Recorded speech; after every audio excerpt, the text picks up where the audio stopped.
다시 쓰는 한국 현대사 1 박세길 10 105페이지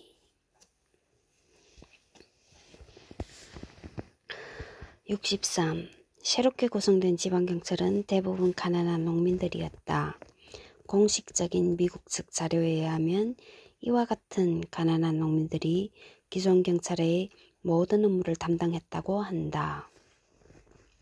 본문으로 들어와서 또한 교육방법은 후보생들의 능동적 참여를 강조했고 후보생들은 모든 문제를 철저히 토론한 다음 다시 더 깊숙이 토론하여 사상을 완전히 이해하고 발전시킬 기회를 갖도록 했다고 한다. 또한 미 극동사령부에서 발간한 북한 군대사는 북한의 경찰, 즉 보안대, 북한의 경찰이 일제강점기와는 전혀 달리 대중적이고 지역적으로 잘 확립되어 있다고 지적한다. 새로운 경찰, 괄호 여자도 상당수 포함,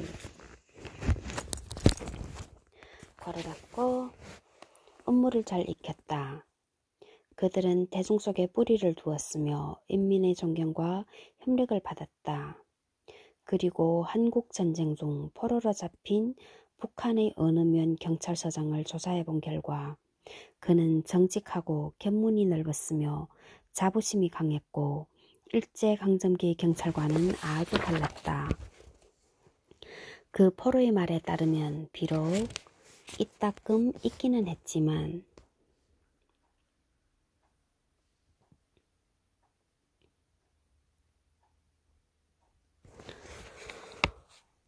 북한에서 고문에 의한 신문은 법적으로 금지되었으며 고문은 대개 질문이나 재교육에 의한 수사로 대체되었다고 한다.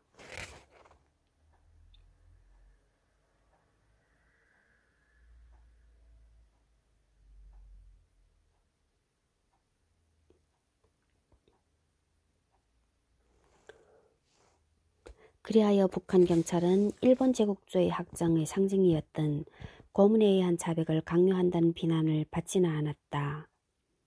북한에서 한층 더 본격적이고도 전면적인 개혁이 일어난 것은 1946년 2월 북조선 임시인민위원회가 발족되고부터다.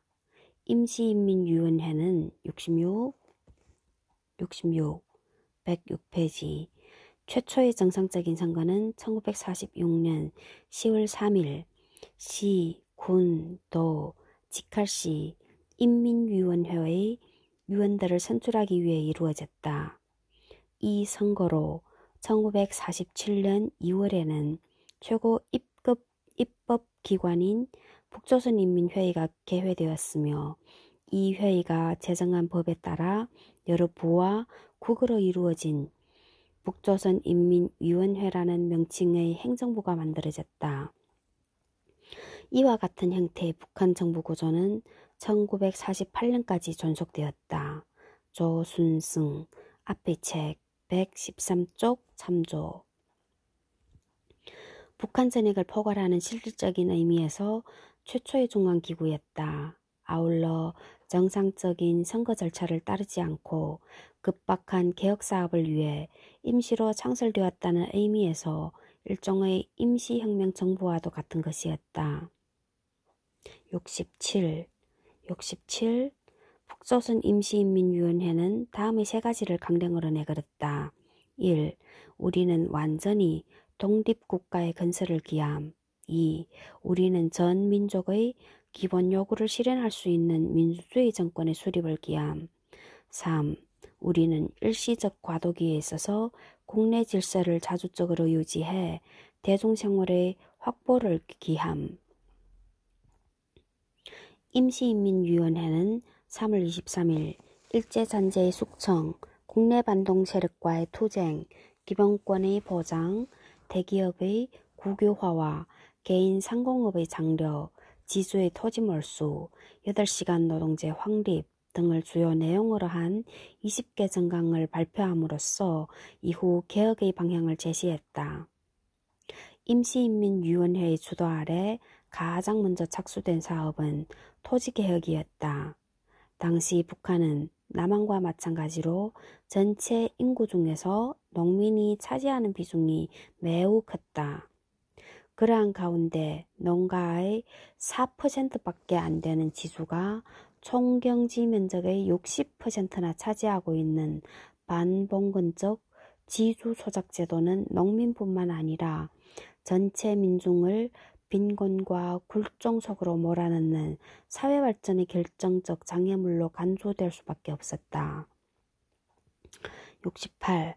한 조사에 따르면 1945년의 북한에서는 농촌 인구의 25.8%가 토지를 소유한 반면 22.4%는 자작 겸 소작인이고 44.9%는 소작인, 5.4%는 공유지무단 입주자 그리고 1.5%는 농업 노동자였다고 한다. 김정원, 앞의 책 122쪽 참조.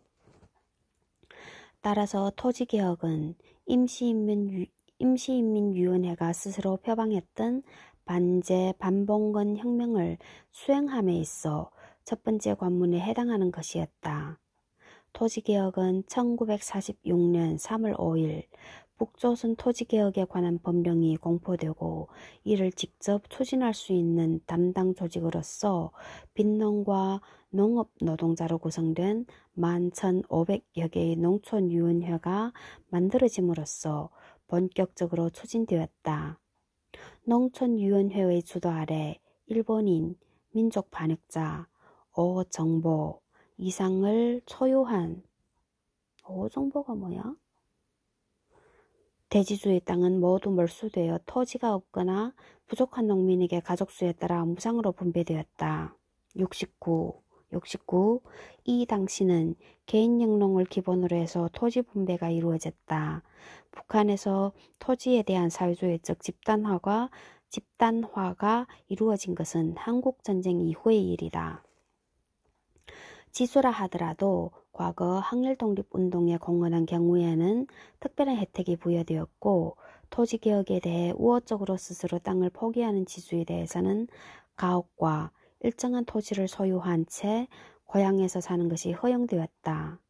그러나 반항하는 지수들에 대해서는 규정에 따라 가차없이 토지를 몰수했고 다른 지역으로 강제 이주시켰다. 그리하여 44,000여 명의 북한 지수들이 완전히 토지를 몰수당했고 44,000여 명의 북한 지수? 지수도 많네. 나머지 지수들도 상당히 큰 면적의 토지를 빼앗겼다. 이는 지수들로부터 자금을 제공받는 정치 집단이 존립할 가능성이 제기된 것을 의미했다. 반면 토지 재분배는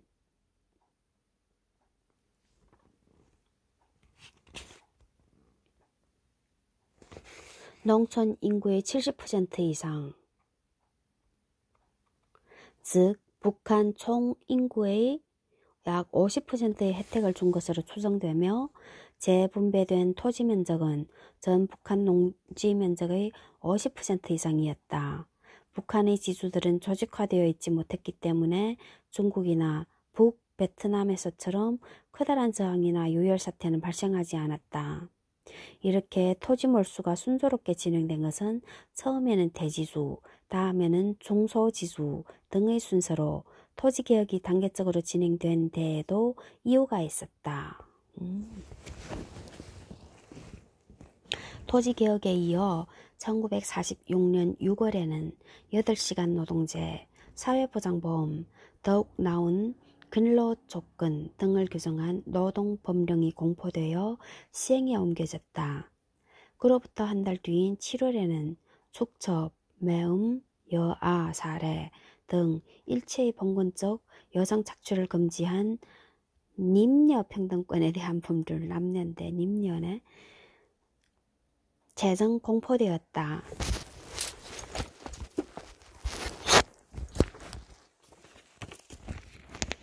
이어서 주요 산업 국유화령이 공포됨에 따라 과거 일본인이나 민족 반역자가 소유했던 철도, 은행, 주요 기관산업 등 1034개의 공장기업소가 국유화되어 노동자의 관리에 맡겨졌다. 반면 소규모 상품 생산 공장은 우호적인 민족 자본가들에게 매각되어 이들의 개혁사업에 대한 능동적 참여를 유도했다. 소유 형태의 변혁뿐만 아니라 각 급 공장의 생산 능력을 증대시키기 위한 별도의 조치가 취해졌다. 즉, 1947년경에 접어들어 기술 전문가와 숙련 노동자들에 대한 대량 교육 프로그램이 도입되었으며 1947년 1월 한 달 동안에 전문가 1,500여 명과 숙련 노동자 2만여 명이 새로운 교육을 통해 배출되었다.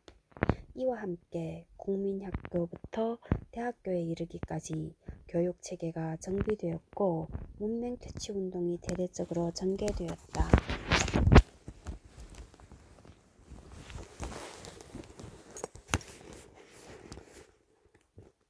72. 조이스 콜코, 가브리엘 콜코, 앞의 글 46 내지 47쪽 첨조. 북한 소식통일의 보고에 따르면 1948년까지 취학 아동들의 94.3%가 학교에 등록했다. 김정원, 앞의 책 139쪽.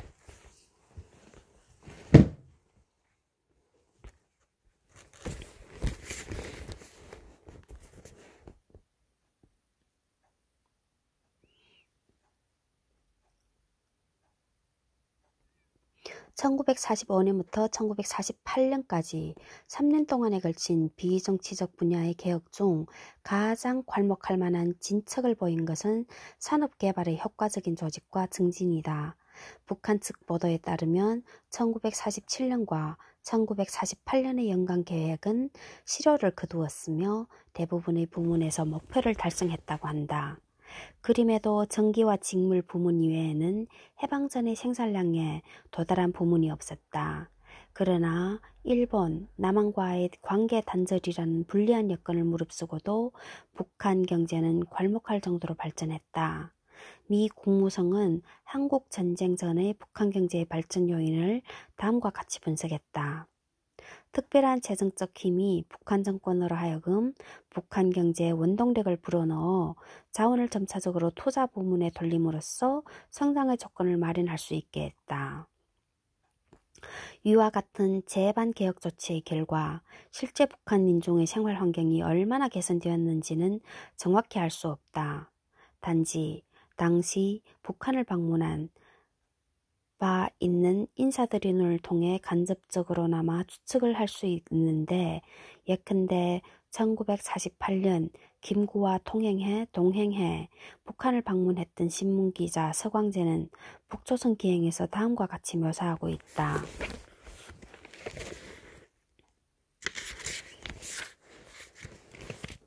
마을마다 집들이 청결하고 새로 기와를 올린 집이 많았다. 라디오나 전기걸로를 사가는 농부가 많았는데 나는 설마 그들이 자신들이 쓰려고 하겠는가? 심부름이겠지 하고 생각하면서 물어보았다. 그것을 어디로 갖고 가는 것입니까? 농부는 천연덕스럽게 우리 집에서 쓰려고 사가는 거요 라고 대답하며 휘석휘석 가버렸다. 해방 전에는 자신의 집을 짓는다든지 소를 산다든지 가구를 장만하든지 전기를 쓴다든지 하는 것은 생각할 수 없는 일이었다. 74 가지무라 히데키. 이게 웨이짱가? 웨이춘쇼 수. 해방 3년사 가지무라, 가지가 웨이, 무라가 춘, 히데키, 히데가 슈, 기, 가지무라 히데키. 김동춘 역금, 한국현대사 연구 1, 이성과 현실사 1988년 61쪽에서 재인용. 카지무라 히데키, 웨이춘 슈 카지무라 히데키 웨이춘 슈 또한 김구 자신도 다음과 같이 북한을 방문한 인상을 밝혔다. 서평양 외곽 20리 되는 농촌지대를 돌아보았는데 농가에 전기가 신설되고 지붕도 거의 전부 새로이 한 것을 보면 마음이 괴롭거나 민생이 절박한 환경은 아닌 것 같다. 그치, 그때는 북조선이 더 잘 살았다고 들었지. 변해야 돼, 그러니까. 자, 111페이지 제3장 배신과 음모 1. 위반된 약속 모스크바 협정의 파탄. 파탄이 났어, 파탄. 보자 한번. 제1부 해방과 분단 제1장 해방의 길목에서 제2장 좌절과 분노 이젠 제3장 배신과 음모 인간이 있으면 배신과 음모는 1. 위반된 약속 2. 임시정부 수립 촉진 인민대회 3. 미국 UN이라는 간판을 내세우다 4. 27 구국 투쟁. 자, 1. 제1부 제3장의 1. 위반된 약속 모스크바 협정의 파탄 111페이지 1947년 봄 미국은 냉전시대의 막을 올리는 중대한 정책 전환을 단행했다. 바로 트루먼 독트린으로 불리는 소련에 대한 적극적인 봉쇄 정책을 개시한 것이다. 쩍 하면 봉쇄 정책이네. 쌍놈의 새끼가. 이로써 미국은 제2차 세계대전 당시 독일과 일본 등 파시즘 국가에 대항하기 위해 불가피하게 선택했던 소련과의 밀월 관계에 확실한 종지부를 찍었다. 이러한 맥락에서 미국은 패전국 서독을 소련에 대한 방패막 혹은 전진기지로 다시 부흥시키기 위한 이른바 마셜 플랜을 실천에 옮기고 소련과 인접해 있으면서 반제 반봉건 투쟁의 기치를 높이 들고 있던 그리스와 이란 등의 전면 개입해 역사의 시계바늘을 되돌려 놓는 반동적 역할을 수행했다.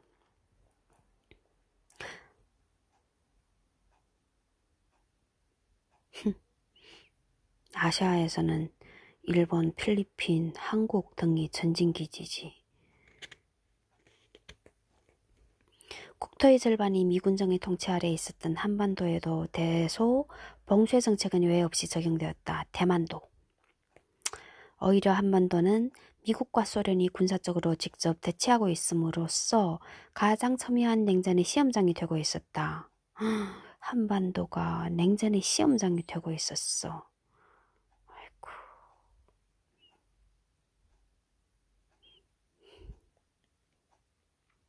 이러한 상황에서 한반도를 분할 점령하고 있던 미소 두 강대국이 협상으로 분단을 해소하고 통일정부의 수립을 보장할 만한 여지는 극도로 협소해 줄 수밖에 없었다. 그에 따라 미국은 남한 단독정부의 수립을 확고한 방침으로 내세우게 되었다.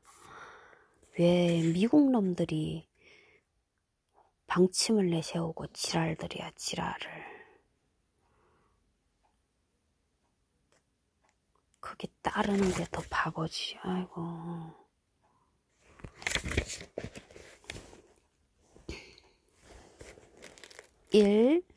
이승만에게 허위적인 입장을 갖고 있었던 점령국 담당 존 힐더링은 강력한 단독정부 수립론자였다.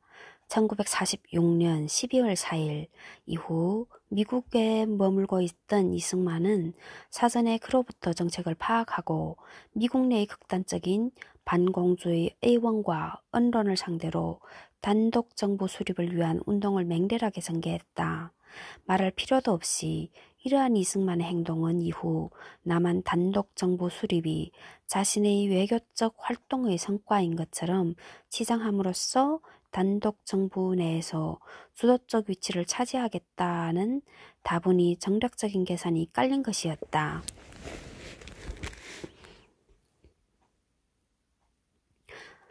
1946년 6월 미 국무장관 마셸은 한국에서의 소련의 비협조적인 태도를 비난하면서 남한에서 독자적인 계획을 추진할 뜻을 밝혔는데 미국의 언론은 이를 단독정부 수립으로 받아들였다. 이처럼 남한만의 단독정부 수립이 기정사실로 되어가고 있는 시점에 애초부터 불가능한 타협을 모색하는 것에 불과한 제2차 미소 공동위원회가 1947년 5월 21일 서울 덕수궁에서 재개되었다. 공동위원회는 회담 직전 미국의 마셜 국무장관과 소련의 몰로토프 외상 간에 이루어진 타협안으로 희망이 다소 보이는 듯했다. 즉, 미국은 모스크바 협정을 적극적으로 반대하는 한국인들을 협의 대상에서 제외해야 한다는 소련의 주장을 비록 그것이 표현의 자유를 제약하는 것으로 해석된다 하더라도 받아들이기로 했다. 마찬가지로 소련은 일부 정당과 사회단체들이 이전에 모스크바 협정을 반대한 바 있더라도 그들이 공동성명 제5호 제5 선언에 서명함으로써 그에 대한 지지를 선언하고 공동위원회의 임무에 대해 적극적인 반대를 선동하는 것을 삼간다면 그들을 협의 대상에 포함하는 것에 동의했다. 협의를 위한 위원회가 평양과 서울에 설치되었으며 북한에서는 38개 단체 1290만 명, 남한에서는 더 많네? 425개 단체 10배나 넘어 52,200만 명. 와, 한 3배 되네. 4배다 4배 넘어 인구는. 각각 신청서를 제출했다. 3.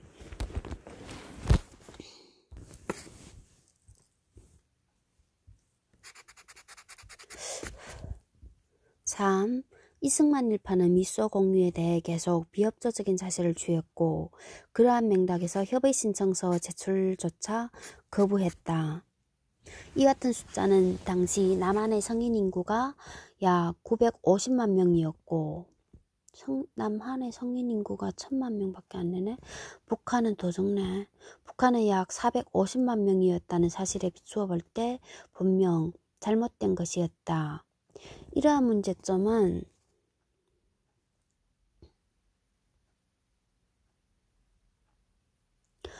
전 회원수를 122만 명으로 주장하는 남한 내의 소위 조선기술자, 건축가, 동맹 같은 존재 자체가 의심스러운 단체들이 신청서를 제출함으로써 더욱 심각해졌다.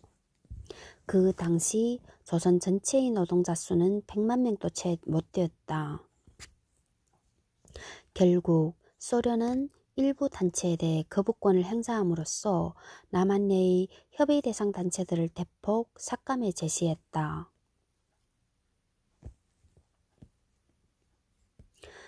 4. 소련 측이 협의 대상에서 배제되어야 한다고 주장한 정당 사회단체는 다음 사항에 해당하는 것들이다. 1. 소련이 사회단체로 분류하지 않은 단체. 2. 지구당과 그 밖의 남한이나 북한의 전 지역을 대표하는 성격을 갖지 못한 순전히 지역적이며 중요하지 않은 단체들. 그리고 회원수가 1만 명 이하의 정당사회단체. 3. 모스크바 결정을 반대하기 위해 특별히 창설된 단체들. 단, 그와 같은 정당들은 반탁위원회에서 정식으로 탈퇴하고 모스크바 결정 및 공동위원회에 맞서 싸우기를 중단할 때에만 포함할 수 있다. 4. 단체의 존재나 회원수가 의심스러운 단체들. 5. 어느 한쪽 또는 양쪽 대표단이 받아들이지 않는 단체.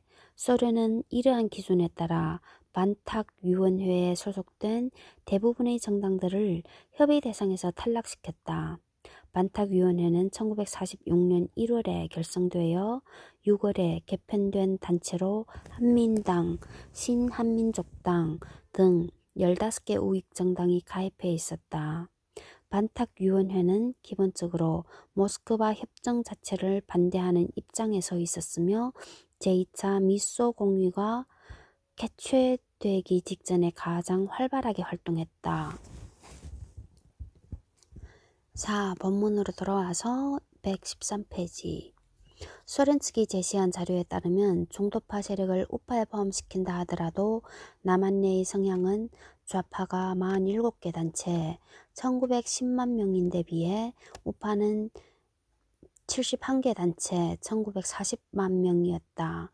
여기에 북한 내의 38개 단체를 더하면 전국의 상황은 우파 세력의 규모가 남한 내의 규모와 동일한 반면 좌파는 85개 단체에 3,230만 회원의 규모가 된다. 5. 좌파, 우파, 중도파라는 표현은 대체로 지향하는 이념의 바탕을 두고 있다.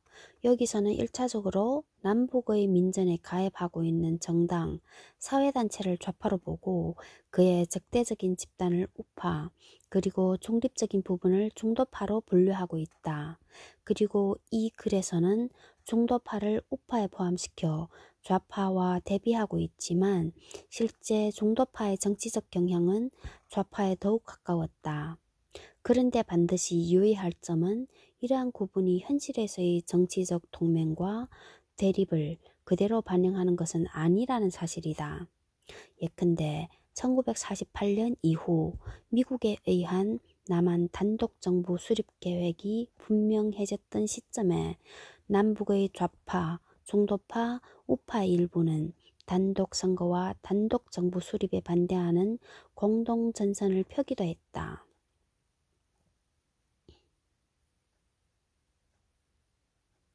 참고로 미국이 저명한 한국사학자 브루스 커밍스는 실제 우리 역사에 나타난 좌익과 우익의 차이로 다음 세 가지를 들었다.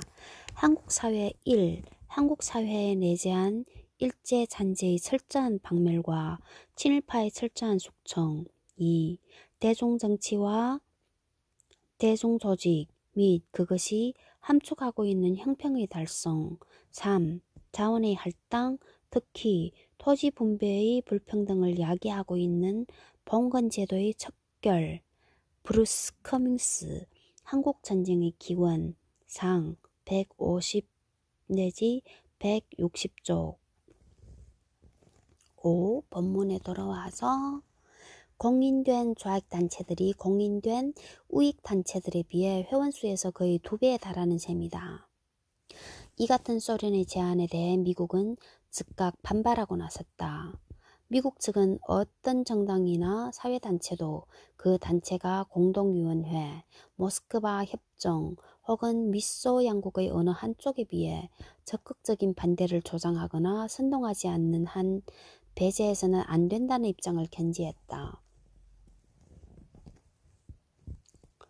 양측의 주장은 제각기 나름대로 일리가 있어 보였다.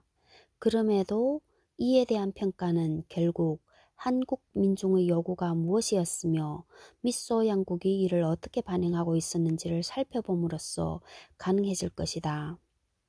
제2차 미소 공유가 진행되고 있던 1947년 7월 3일 조선신문기자회에서 발표한 가두 여론조사 결과는 이러한 평가에 상당한 도움이 될 것이다. 장차 수립될 임시정부는 어떠한 형태의 것이어야 하며 어떠한 정책을 실시해야 할까 하는 데 대해서 국민의 관심은 실로 크다. 여기에서 조선신문기자회에서는 이에 대한 여론을 들어보고자 3일 오후 5시부터 1시간 동안 서울 시내 종료 지점 10개소에서 일제히 통행인 2,495명에 대하여 5가지 설문으로 여론조사를 실시했는데 그 결과는 다음과 같다. 1. 6월 23일 반탁 테러 사건은 독립의 길이다 651표 26%, 독립의 길이 아니다 1736표 71%, 기권 72표 3%. 2. 미소 공유와의 협의에서 제외할 정당 사회단체는 있다 72%, 한민당 1227표, 한독당 922표, 독촉국민회 309표, 남로당 173남로당, 대한노총 91표, 광청 30표, 건청 19표, 전평 14표, 민전 9표, 기타, 괄호, 요령단체, 반탁 정당단체, 친일단체, 신한국민당, 근로인민당, 입법의원, 좌우합작위원회, 독청, 청총, 항련, 애국부인회, 없다 341표 14%, 기권 331표 13%. 3. 국헌은 대한민국 604표 24%, 조선인민공화국 1708표 70%. 조선인민공화국이란 게 70%? 기타 8표 1%, 기권 139표 4%. 4. 정권 형태. 종래제도 327표 14%, 인민위원회 1757표 71%, 기타 262표 10%, 기권 113표 3%. 5. 토지개혁 방식. 유상몰수 유상분배 427표 17%, 무상몰수 무상분배 1673표 68%, 유상몰수 무상분배 260표 10%, 기권 99표 50%. 5%.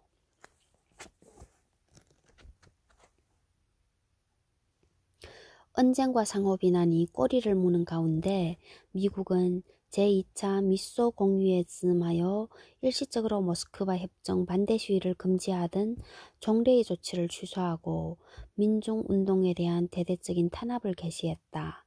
결국 양측이 이렇다 할 합의점을 찾을 수 없어 공동보고서를 작성하지 못하게 되었다고 발표함으로써 공동위원회는 8월 12일 완전히 교착 상태에 빠지고 말았다. 그 이후 협상은 정부 간의 협상으로 옮겨졌다. 미 국무장관 대리 로버트는 소련 칠이 어딨어? 이거 안 읽었는데? 여기 있네.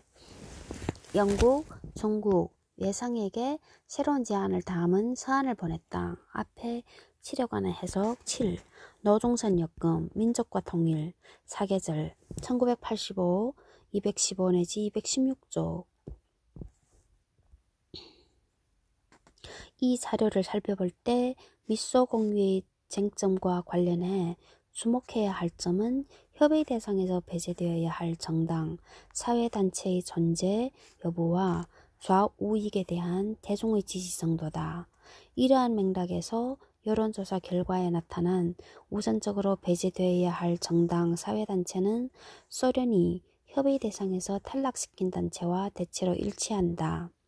또한 좌익이 내건 요구는 대체로 70% 정도의 지지를 얻고 있음이 확인된다.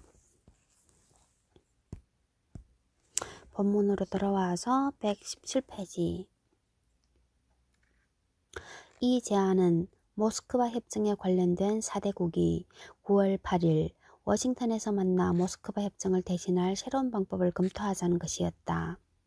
제안의 구체적 요지는 유엔 감시하에 남북한의 인구 비례에 따른 총선거를 실시해 통일정부를 세우자라는 내용으로 이승만이 1946년 12월 방미중에 제안한 내용과 동일한 것이었다. 영국과 중국은 이 제안을 승인했으나 소련은 거부했다. 소련은 이에 대해 조선민중이 연합국의 간섭 없이 정부를 수립할 수 있도록 미소 양군이 즉시 철병하자라는 내용의 새로운 제안으로 응수했다. 결국 미국은 한국 문제를 자신들이 지배하고 있는 유엔에 상정하기로 결심했다. 결국 미국은 한국 문제를 자신들이 지배하고 있는 유엔에 상정하기로 결심했다. 나쁜 심보.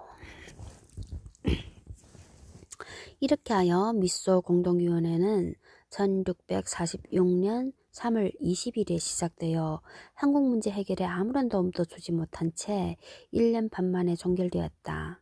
이 같은 미소 공동위원회의 실패는 결코 놀라운 사실이 아니었다.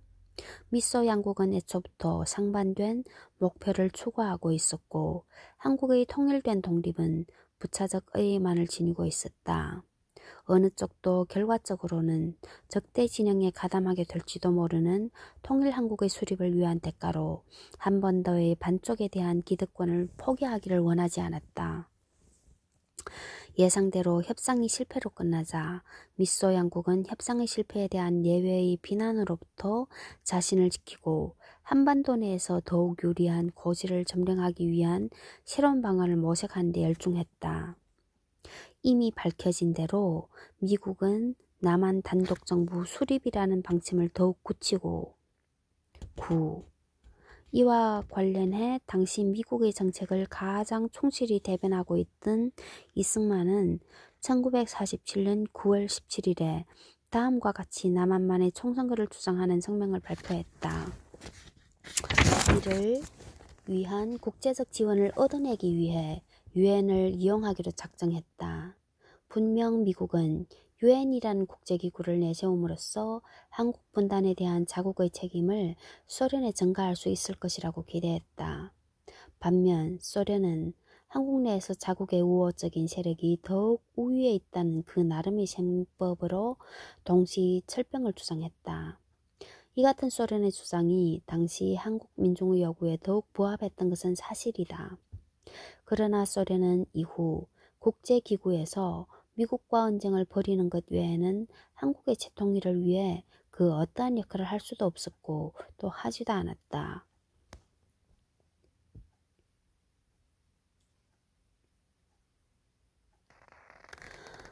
이러한 역사적 경험은 극히 소박한 교훈, 즉 한나라의 독립은 그 나라 민중의 자주적인 투쟁에 의하지 않고는 그 어떤 강대국의 힘으로도 불가능하다는 사실을 분명하게 깨우쳐 주었다.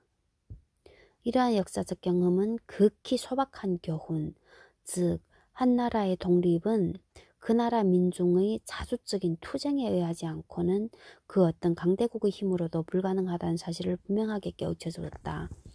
한나라의 독립은 그 나라 민중의 자주적인 투쟁에 의해야 된다. 한나라의 독립은 그 나라 민중의 자주적인 투쟁.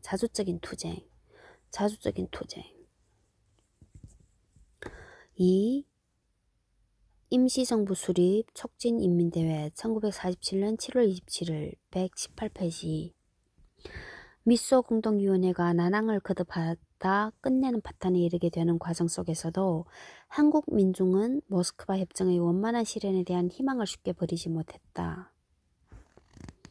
이거는 어디에 대한 해석이지?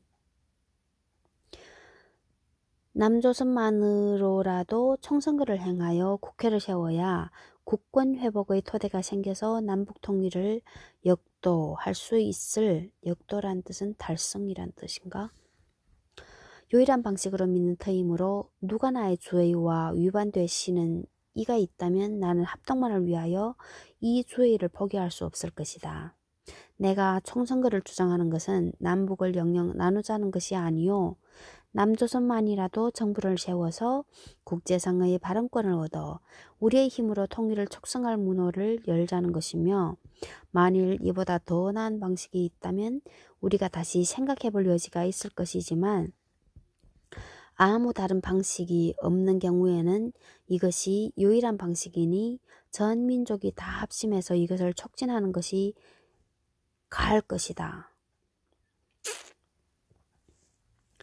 당시 미소 두 강대국이 한반도를 분할 점령하고 있는 여건에 비추어 볼 때 모스크바 협정은 통일정부를 수립하는 데 가장 효과적이며 나아가 유일한 방도로 받아들여지고 반면 협정의 바탕은 곧 민족 분단을 불가피하게 초래하는 것으로 여겨졌다. 그리하여 한국 민중은 모스크바 협정의 실현을 촉구하는 투쟁을 광범위하게 벌여나갔다. 그 대표적인 예가 1947년 7월 27일 남한 전역에서 민주주의 민족전선 주최로 개최된 임시정부 수립 촉진인민대회였다. 서울에서는 수많은 군중이 참석한 가운데 오전 10시에 집회가 시작되었다. 개회가 선언되고 애국가 제창, 미소 공유의 성공을 축원하는 묵상, 해방의 노래, 미소 공유의 경축이 노래가 있었다. 대회에서는 농민, 노동자, 부녀자, 청년, 학생 대표들의 결의 표명이 있은 뒤 다음과 같은 내용의 결의문이 채택되었다. 통일적 민주주의 임시정부를